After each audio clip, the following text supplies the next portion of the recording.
Well, good afternoon, everyone, and welcome to PNP Live. I'm Brad Graham, the co-owner of Politics and Prose, along with my wife, Alyssa Muscatine, and we're delighted to have with us this afternoon Michael Krepon, who will be talking about his new book, Winning and Losing the Nuclear Peace, The Rise, Demise, and Revival of Arms Control. A couple of brief housekeeping notes first, though. To post a question at any point during the discussion, just click on the Q&A icon at the bottom of your screen. In the chat column, you'll find a link for purchasing copies of Winning and Losing the Nuclear Peace. Michael, of course, is an accomplished expert on nuclear nonproliferation, a subject to which he's devoted a long career. It's a career that stretches back to the early 1970s, when in the middle of the Cold War, he took a job as an aide to a congressman who worked on issues of nonproliferation. Later, during the Carter administration, Michael was recruited by the State Department to join the staff of the Arms Control and Disarmament Agency. During the Reagan years, he wrote his first book on arms control, and in 1989, he co-founded what became the Stimson Center, a Washington think tank focused predominantly on issues of nuclear nonproliferation. After a decade as Stimson's CEO, he stepped down from running the center and taught for 9 years at the University of Virginia, but continued to work on Stimson programming on nuclear and space issues. Along the way, he somehow found time to edit or author more than 20 books. And several years ago, he received a Lifetime Achievement Award from the Carnegie Endowment for International Peace for his work to reduce nuclear danger. Michael's new book, Winning and Losing the Nuclear Peace, is a sort of culmination of his career. He begins it by noting that the world hasn't witnessed the use of nuclear weapons for nearly 3/4 of a century. That nuclear peace, he says, is certainly no accident. Rather, it's the combined result not only of deterrence strategy, but also, and critically, the hard work of arms control. Unfortunately, since the end of the Cold War, arms control has become regarded by governments as superfluous, negotiations have stalled, and previous treaties have unraveled in favor of greater freedom of action. Michael, in his authoritative history of arms control, traces the rise and demise of the process and argues for its return, noting that the danger of nuclear conflict is again on the rise on several fronts, whether it's the US versus Russia, the US versus China, China versus India, or India versus Pakistan. Now, Michael himself expresses confidence that arms control will be revived because, well, the alternative's too dangerous and potentially way too costly. Reading his book makes clear just how fortunate the world has been to have made it this far without another nuclear attack since 1945. The conversation with Michael this afternoon will be Stephen Miller, who directs the International Security Program in the Belfer Center at Harvard's Kennedy School of Government. Steve also serves as the chief editor of the scholarly journal International Security and has himself written extensively on nuclear weapons issues and US security and foreign policy. So Michael and Steve, the screen is yours. Thanks, Brad, very much.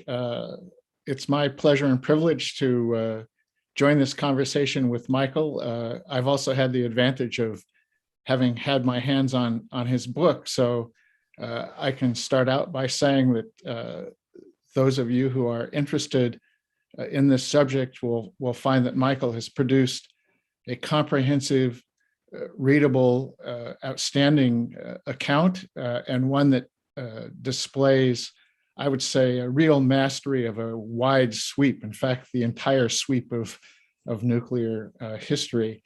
And for my money, the footnotes alone are worth the price of admission. They reflect a lifetime of study and reading, and really very, very impressive. And if you're interested in diving seriously into this subject, you can do no better than to dig into Michael's footnotes. Well, with that by way of preface, good evening, Michael. Thought we might start by just asking you, what do you see as the big message or the great lesson that emerges from your decade of research and writing the history of arms control. Steve, thank you for those kind words. I'd like to amend them. I would like people to delve into the book rather than the footnotes.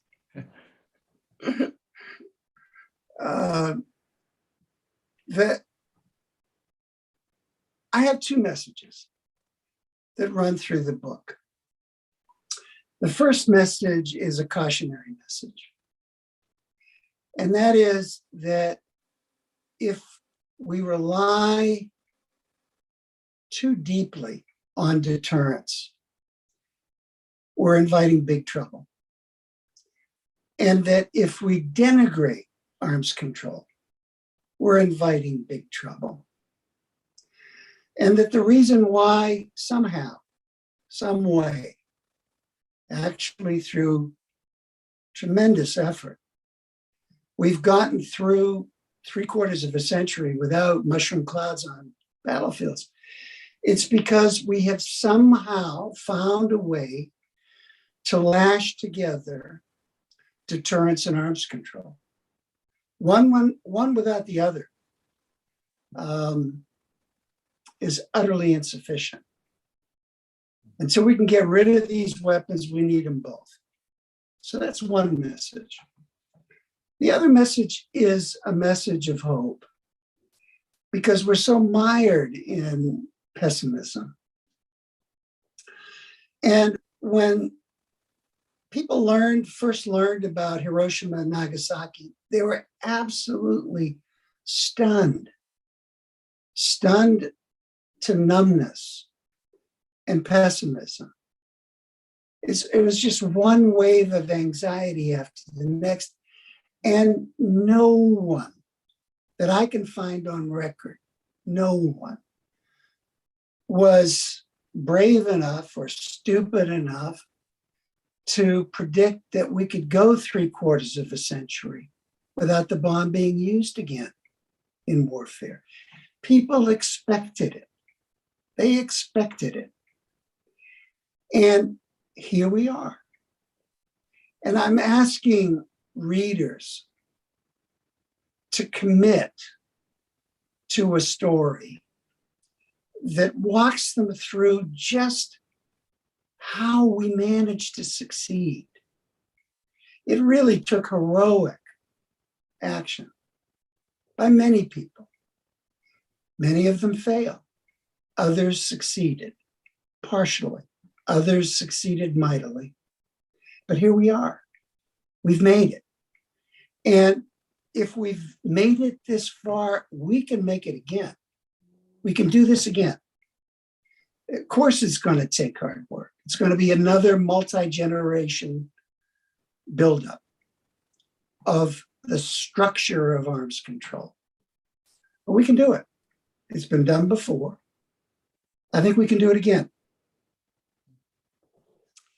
Implicit in what you said is the proposition that arms control has made a considerable contribution. Maybe you could unpack that a little bit and talk about what has arms control accomplished? What do you think are its essential contributions? I think the most central contribution is this norm of no use in warfare. This norm isn't written in treaty form amongst nuclear armed states. And indeed, the doctrines of a good many of these states, most of them, do promise use as a means of deterrence.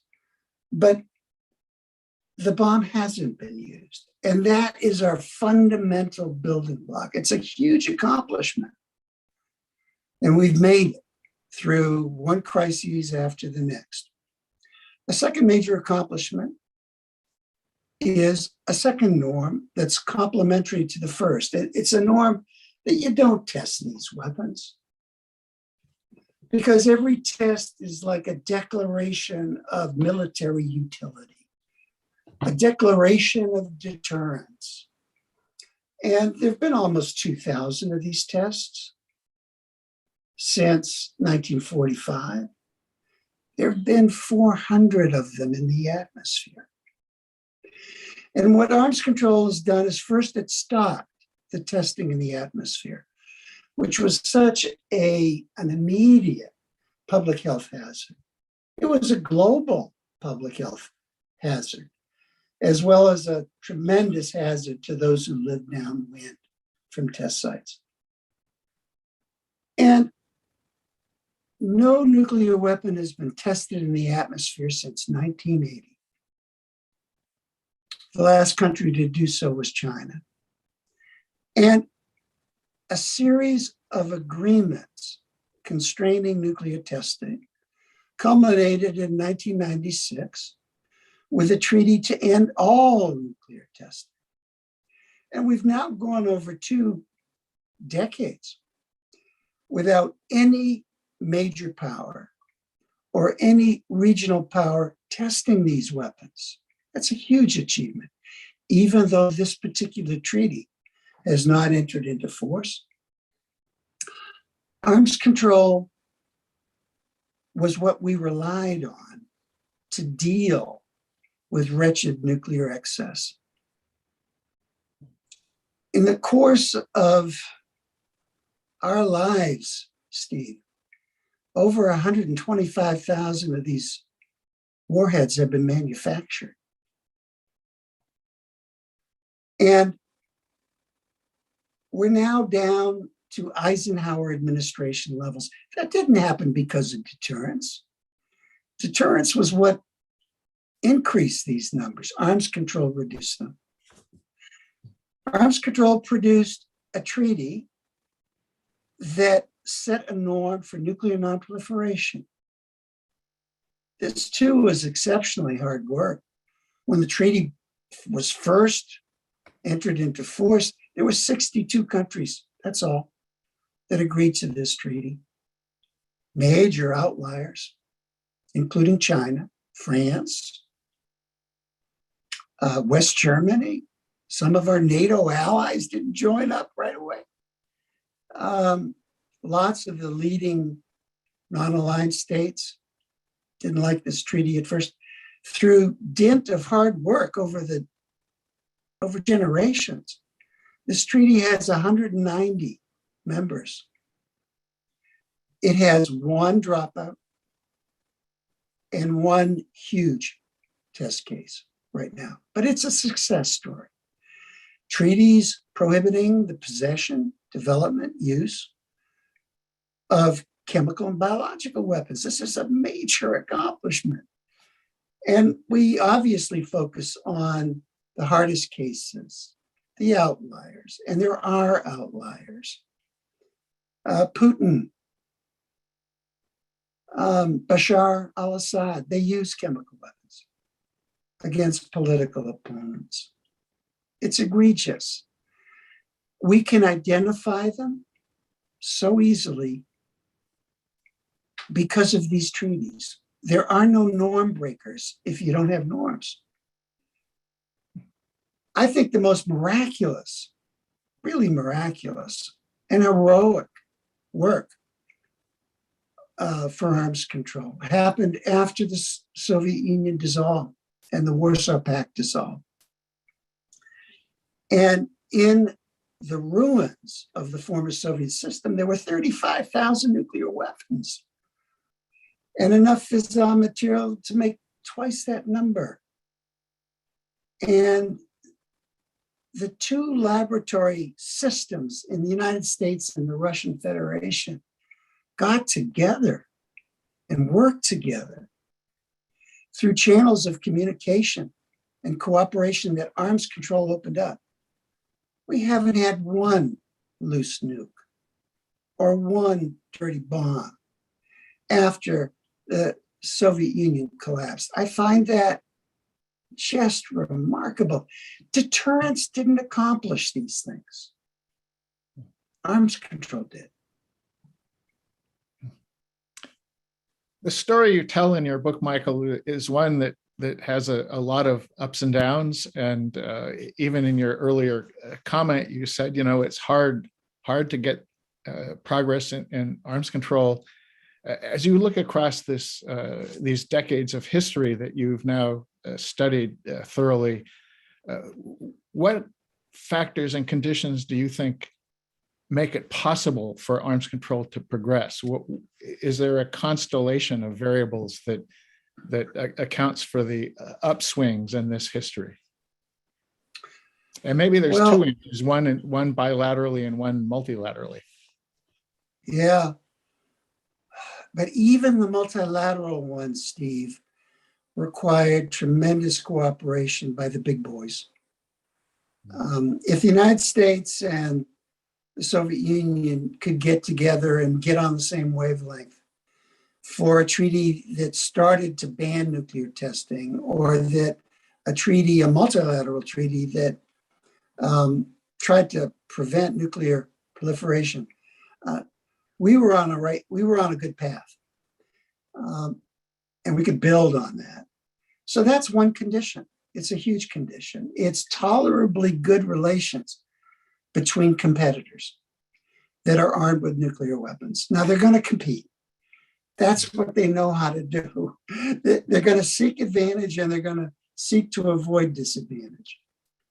But they have to be able to carve out areas of cooperation amidst the competition. And it's happened before. And the most important carve out is to avoid dangerous military practices.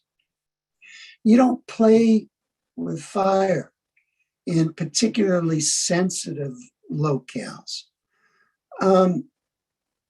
So that's a fundamental set of foundation blocks right there. States that are armed with nuclear weapons and that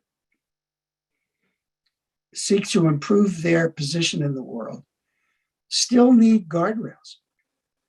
They need guardrails.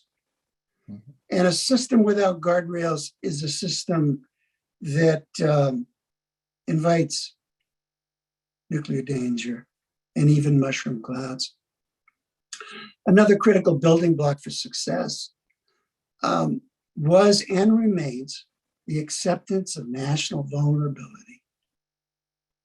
I mean, what was it that Churchill said in his Iron Curtain speech? Something about safety would become the sturdy child of terror. Of terror. Thank you. And he was right, that we had to somehow accept vulnerability in order to get our arms around the offensive side of the equation. And sometimes we lose sight of this building block, but it hadn't gone away. And we also need force structures that both somehow convey deterrence messages, but that aren't so threatening. All of these conditions for what I call nuclear peace were in place when the Cold War ended. And then we kicked them away. I think that paints a nice sketch of the sort of international conditions that are conducive to progress in arms control. What about thinking about the internal environment? And you describe in your book what you call pitched battles over arms control. And there's lots of accounts across various phases of your story of the fights internally. So even if you have the international conditions, you're not going to get anywhere or not going to get far if the domestic setting is not conducive. So what patterns do you see there? You can't do this arms control work without bipartisanship. And it's always been a lot easier for Republican presidents to get it when they're negotiating than it has been for Democratic presidents. It's a kind of unfair situation if you're a Democratic president, because you need 67 votes in the Senate And you can't get to 67 without usually the support of the Republican leader. In fact, I think it's only happened once. And believe it or not, it happened for Barack Obama. When Mitch McConnell was the Republican leader, still is, and he supported Obama's New START treaty with Russia. That's the only time a treaty has passed the Senate by 2/3 majority with the support of a Republican leader. During a Democratic president. For a Democratic president. So you got to have bipartisanship, and we lost it when the Cold War ended. And we lost it badly. This whole edifice that was built with such commitment and difficulty during the Cold War, the edifice of arms control, was built on parity. I mean, we called it different things: sufficiency, essential equivalence, were all of these names. And parity masked a continuous effort to seek advantage. But nominally endorsing parity was essential to the buildup of arms control. And parity didn't exist when the Cold War ended. The only place it existed when the Cold War ended was in these treaties and the numbers in the treaties between the United States and the Russian Federation. Didn't exist anywhere else. Commitment and not commitment, but acceptance of national vulnerability was an essential condition for the build up of arms control. And it was no longer tenable after 9/11. No American president could proceed on the basis of accepting vulnerability after 9/11. And there were other aspects of Cold War construction that immediately were in disrepair after the Cold War ended. Arms control, as we knew it back then, was a product of the Cold War. And when the Cold War ended, the product was dated.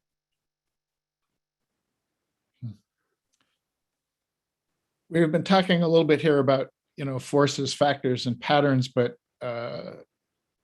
you have also emphasized, even in your remarks here, that there's some sort of heroic qualities to the story, and that's associated not with impersonal variables, but really with human beings who did the heavy lifting and the hard work. And I found one of the appealing attributes of your book is that you actually provide nice profiles of many of the people who were protagonists in this story. I wonder if you might, are there particular heroes that leap out to you, or are there stories that you think are worth telling to kind of bring this to life? There are heroes whose names are not familiar to people, Steve, who, unlike us, don't really delve into this story. So names like Paul Warnke, Gerard Smith, Herbert York, Jerome Wiesner from your zip code. There are lots of names that people don't remember. And I felt a real sense of gratitude to these people to bring them back to life. There were names that we do remember, names of individuals who achieved partial successes. And Richard Nixon, Henry Kissinger, as you well know, got this process of strategic arms limitation started. Their most important achievement, they didn't particularly like. It was a treaty that prohibited nationwide missile defenses. They didn't want to go there, but really they had no choice because the technology was just impossibly bad for intercepts. The technology required nuclear detonations for intercepts over America and American cities. Pentagon wasn't really interested. They were interested in offense. Capitol Hill was deeply divided. They had to accept an anti-ballistic missile treaty. Now, the companion agreement that they negotiated was riddled with loopholes, which were there because the Soviet General Staff and the Pentagon insisted on them being there. And so the offensive competition continued to spiral, even with this treaty banning nationwide defenses. And eventually there was a reckoning for that. But the reckoning happened on Gerald Ford and Jimmy Carter's watch. It wasn't on their watch. So we have partial successes that were very important. We need to mention and give respect to John F. Kennedy and Nikita Khrushchev, who started the ball rolling on test limitations. Just 10 months after the Cuban Missile Crisis, they agreed with Great Britain to stop testing in the atmosphere. And then there are the real unbelievable, no ifs and buts heroes of this story. And they're Ronald Reagan, they're Mikhail Gorbachev, they're George Shultz, they're Paul Nitze, George H.W. Bush, Brent Scowcroft. And the rest of Bush 41's team of amazings, including James Baker, and a fellow who recently died, Colin Powell, who deserves recognition too. These characters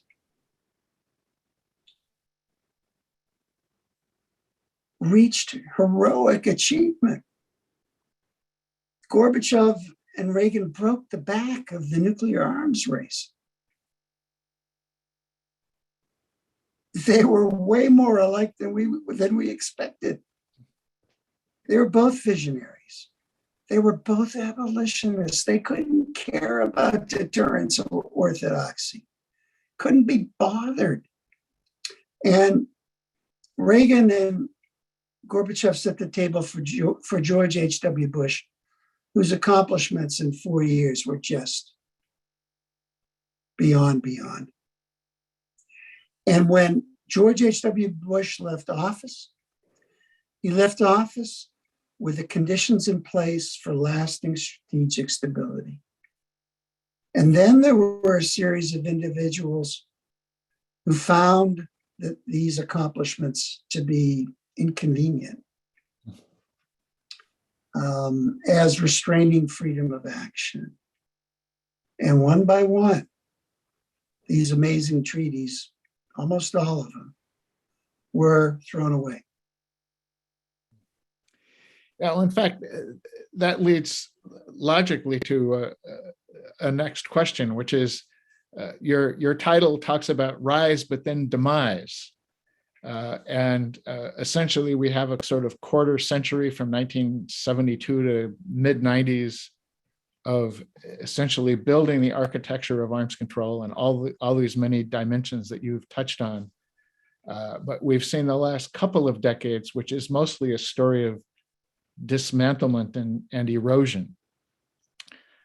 So how do you explain that? You've just described what sort of broadly what happened, but how do we understand this assault on arms control just at the moment, as you say, when the kind of pieces that would permit a kind of sustained stability seem to be almost in place? Suddenly we enter a different phase where we go more or less in the opposite direction. Well, you can't build up without the right conditions. And it is regrettably easy to build down. and tear down with the right conditions. And as I mentioned, when the Cold War ended, it was a unipolar moment. And it was a moment when people felt we don't need this stuff. George W. Bush said, arms control is a relic of the Cold War, and the United States and Russia aren't enemies anymore.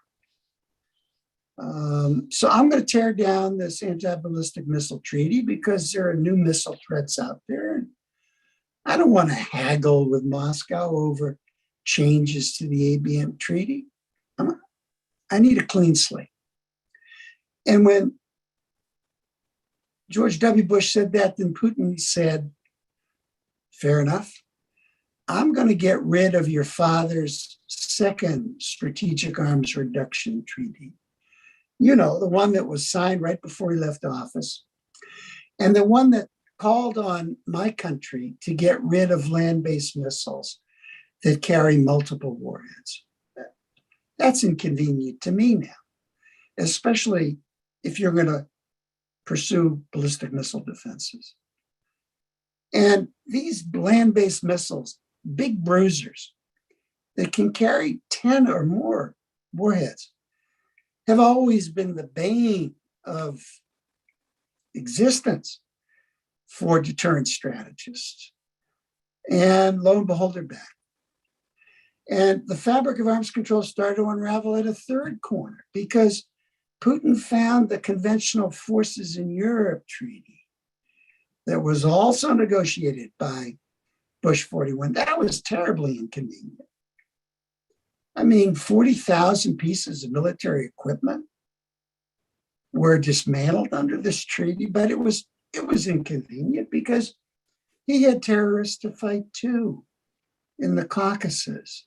And this treaty limited his ability to move conventional military equipment around.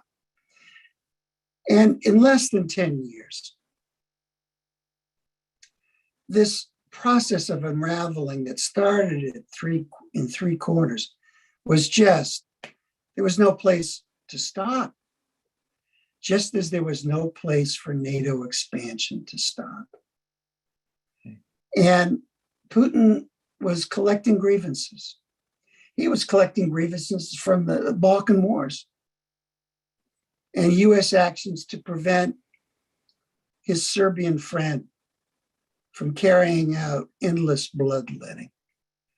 He took issue with President Clinton's decision to open NATO for expansion. The first tranche was pretty small, seemed to be pretty okay. What could go wrong if Hungary, Poland, and the Czech Republic join NATO? It'll firm up their democratic credentials and institutions. Well, George W. Bush really rushed through that door that Clinton opened. And he included the 3 Baltic states among 7 in 2004. He indicated that it was perfectly okay for Georgia and Ukraine to join NATO as well. And at that point, Putin went public with his grievances.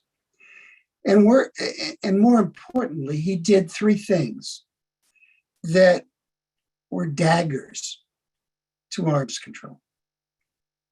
In 2007, the formal NATO decision to put Georgia and Ukraine in the queue was 2008, but it was brooded about before then. In 2007, Putin started flight testing a missile that was banned by the treaty that Gorbachev and Reagan signed that broke the back of the nuclear arms race. It took a while and a lot more flight tests to get a real handle on this missile.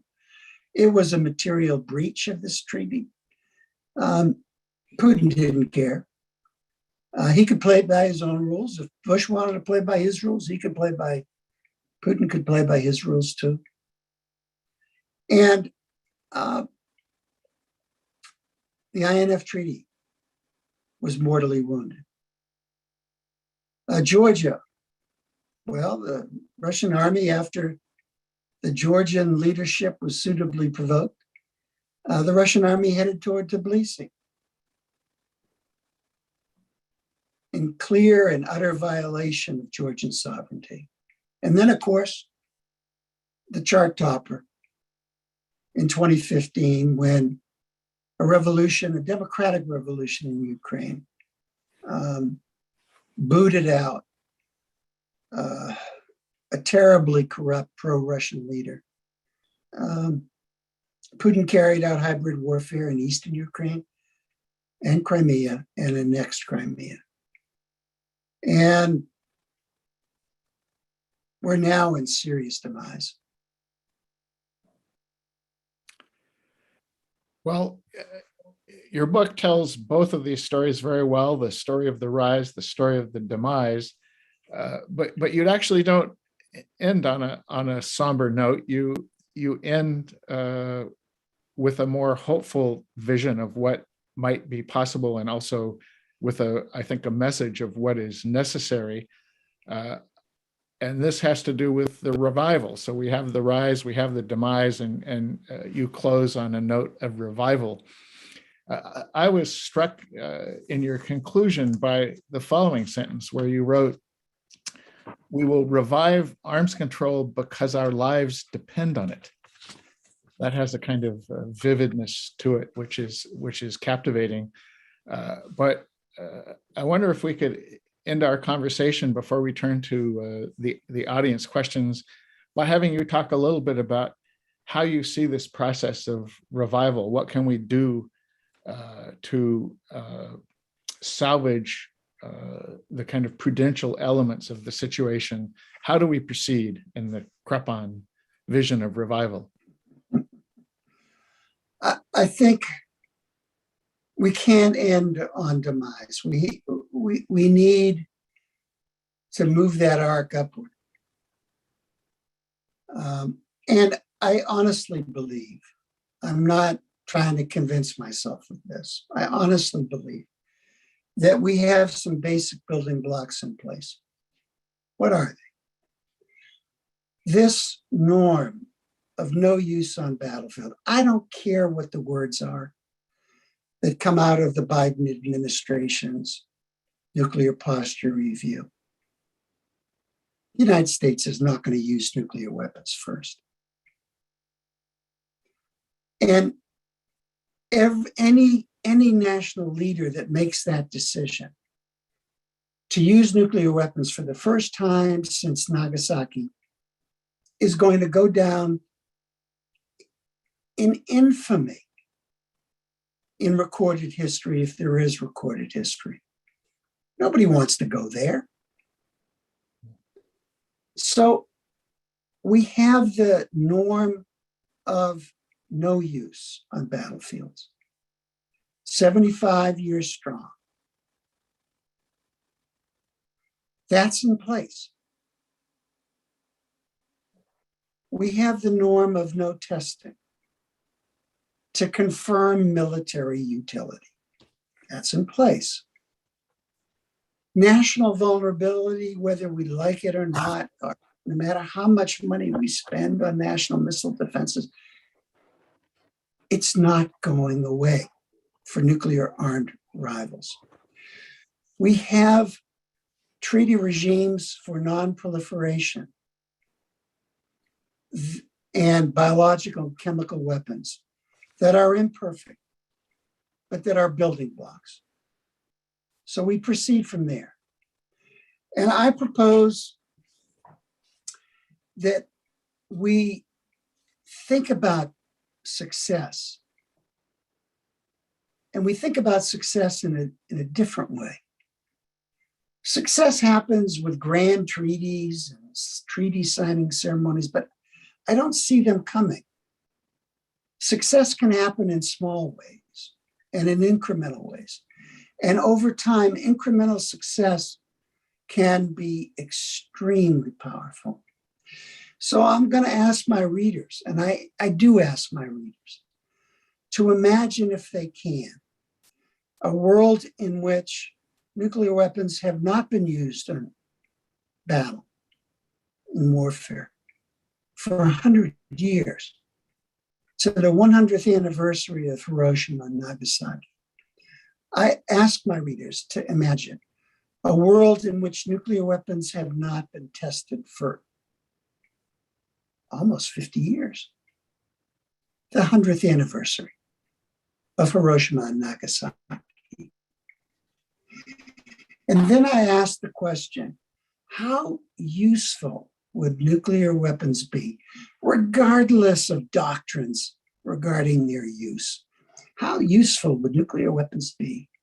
How many would we really need, and other countries feel they need, if these weapons haven't been used for 100 years or tested for 50? Every day, if you believe fervently in abolition, and God bless those who do, I believe in abolition, but every day can seem like a rebuke. And every day that passes without a nuclear test or a bomb being used in battle is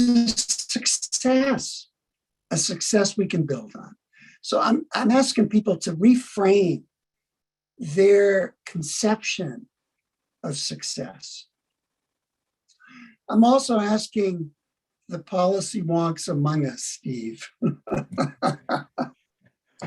to consider some new ideas, some new forums on how best to proceed. Because nuclear dangers are on the rise and dangerous military practices are on the rise, US, China, US, Russia, China, India,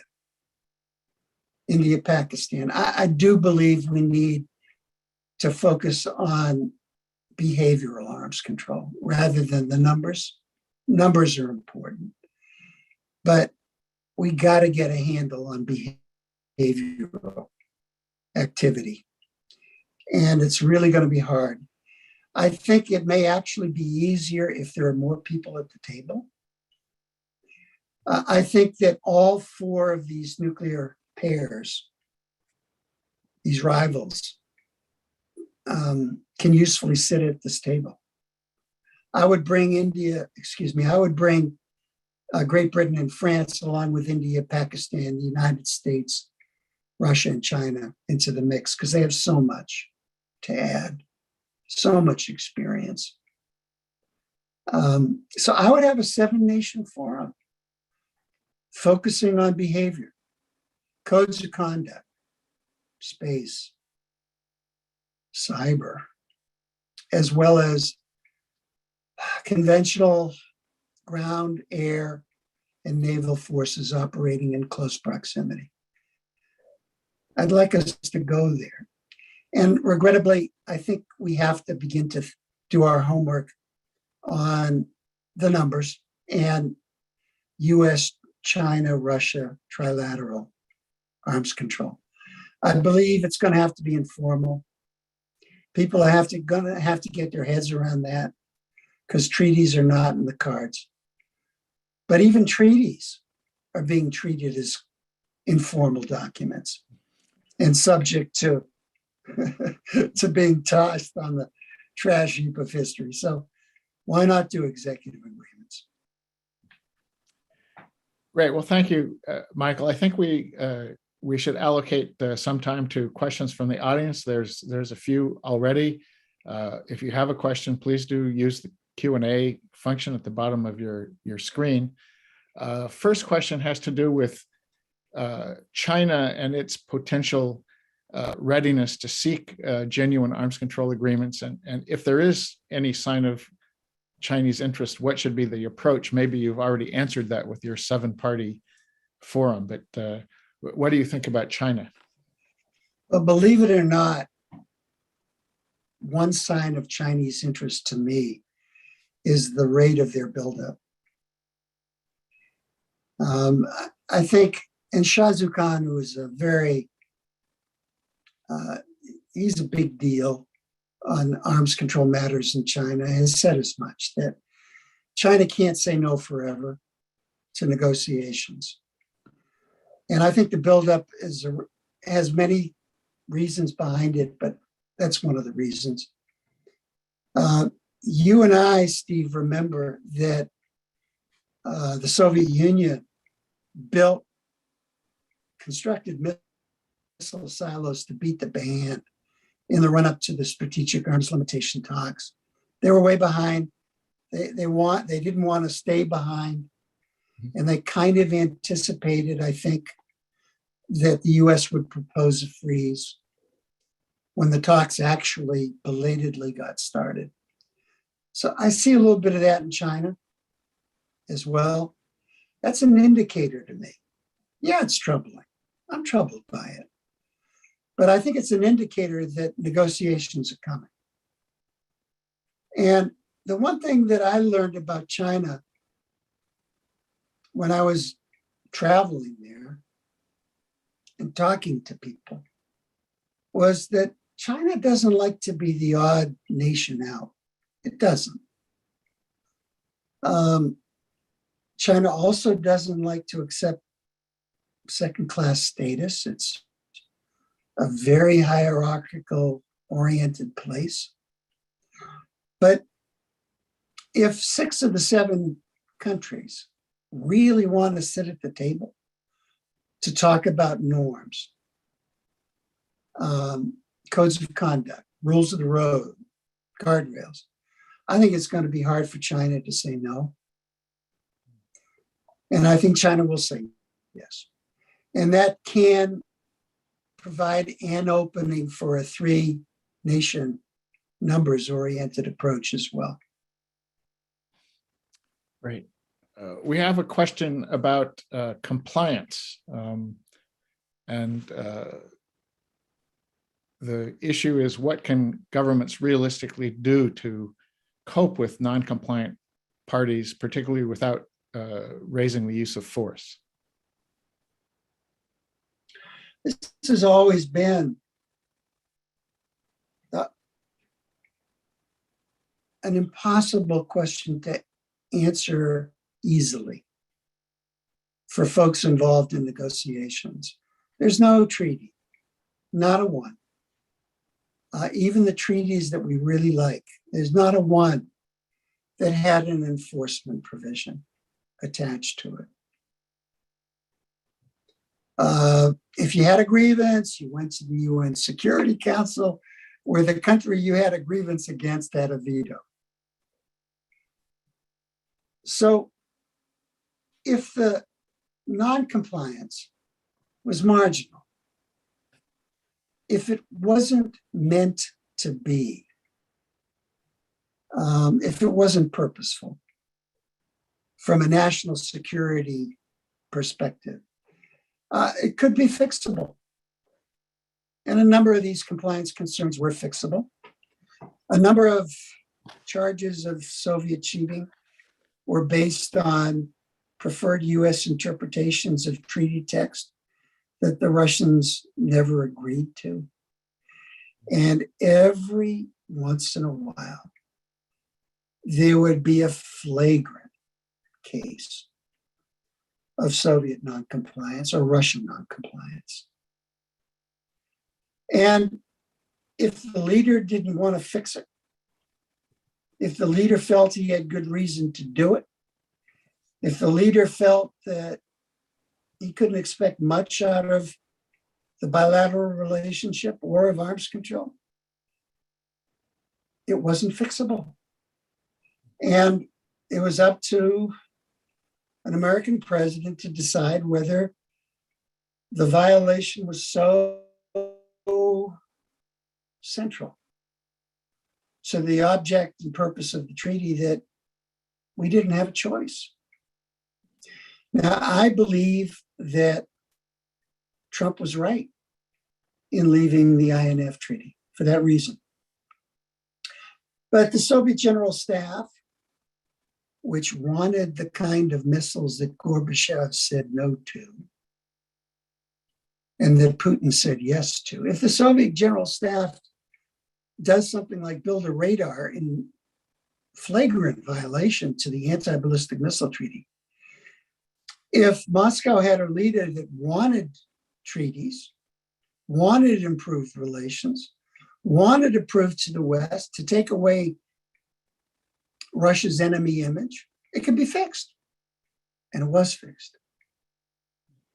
So I really believe you have to take these issues of non-compliance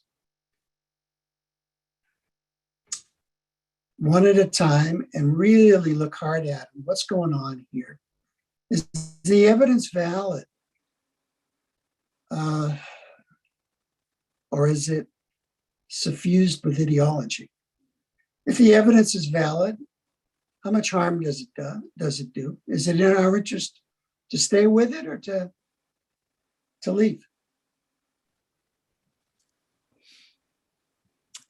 Next question draws attention to the fact that the story you were telling in your remarks is quite male-centric. And the question is, are there any prominent women working in nuclear research? The questioner comments, that's a long list of men. It is. You have a good answer, Michael. Yeah. I think I do. It's male-centric because males back then controlled the deal. Right now, the Biden administration is very female-centric in dealing with these issues. And some of the females are profiled in my book. And it started with the Obama administration. So I go out of the way to mention and profile women whose names people may not know, who were the trailblazers. So somebody named Betty Gertz, later Betty Gertz Lal. Somebody named Randy Forsberg. That name may not ring a bell to people. You know, on the other side of the ledger, Dorothy Fosdick, who worked for Senator Henry Scoop Jackson, was a person who could not be taken lightly.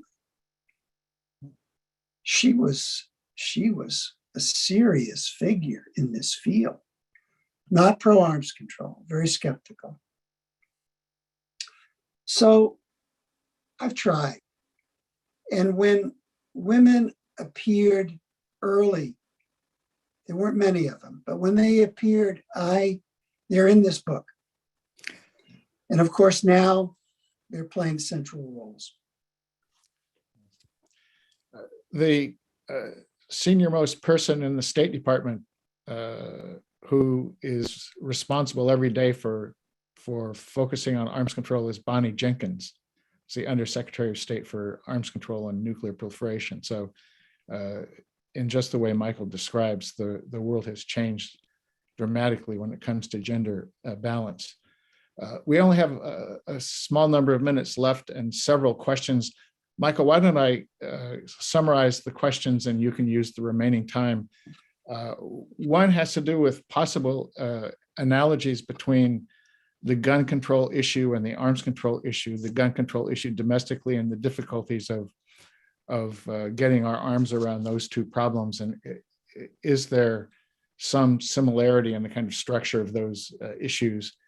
And then there are two questions relating really to nuclear energy. One asks for your thoughts about the usefulness of nuclear power, and the other having to do with the problem of low-level radiological threats, if you have anything to say on that. And then there's finally a question about what trusted news sources do you turn to for reliable information on nuclear issues? So that empties our box here. And we have, I think, about 4 minutes to to bring it to an end. The linkage between domestic gun control and arms control was never more apparent than when Donald Trump appeared before a national conference of the National Rifle Association to announce that he was withdrawing from the arms trade treaty, a treaty that reflected US export controls and tried to apply our norms to other countries. So the analogy there, I guess, was semi-automatic weapons and tanks, you know. Trump withdrew from 4 agreements. The one that's coming back to bite us the most is the Iran nuclear agreement, which thankfully no one has asked about. You know, if you work in this field for a while, like I do, and Steve does, there is such a panoply of threat, of varying gradations and implications, that we find ourselves choosing. Because we can't cover the waterfront. We find ourselves choosing. And low-level radiological threats is a problem very much worth people working on. It's not one that I work on. And of all the terrible accidents and near misses that I detail in this book,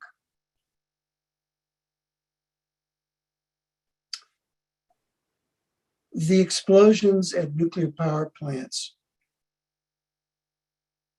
really don't rise to the top 20 or 30, at least in my ranking. I don't know how you feel about this, Steve. Yeah, they're terrible. And the radiation exposure from Chernobyl, we have found subsequent to the fact, was something that kids growing up in the Southwest or Utah, New Mexico, felt after the testing in Nevada, the atmospheric testing in Nevada. But there were 400 of those around the world. So I have chosen to be blindered, well, not blindered, but I have a limited scope of vision when it comes to these problems. Trusted news sources.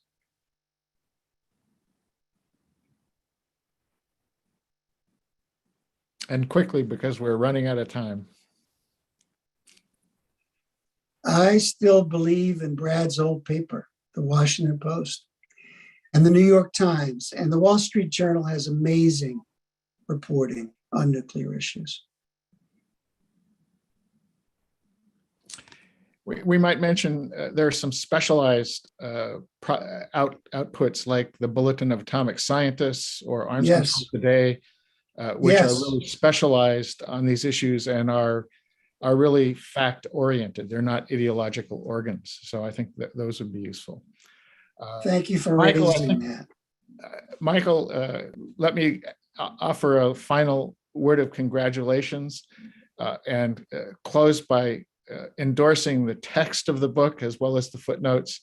What you'll find within those 500 pages is a rich, readable, important history that address issues, as you can tell from Michael's remarks, of great consequence. So congratulations to you. And now I think over to Brad.